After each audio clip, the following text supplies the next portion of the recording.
నమస్కారం. ఘంటారావానికి స్వాగతం. ముందుగా ప్రధానాంశాలు.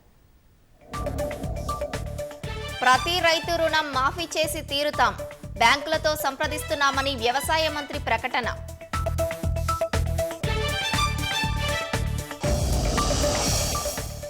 రుణమాఫీపై సర్కారు బడ్జెట్ 31,000 కోట్లన్న తుమ్మల. 2 లక్షలకు పైగా ఉన్న వారిపై కేబినెట్లో నిర్ణయం తీసుకుంటామని వ్యాఖ్య.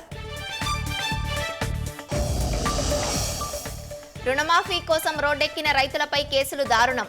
రేపు రాష్ట్ర వ్యాప్తంగా నిరసనలు చేపడతామన్న బీఆర్ఎస్.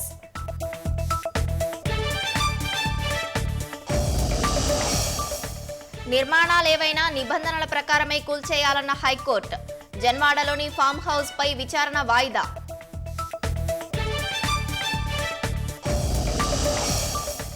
ఏపీలోని అనకాపల్లి ఫార్మా కంపెనీలో భారీ అగ్ని ప్రమాదం.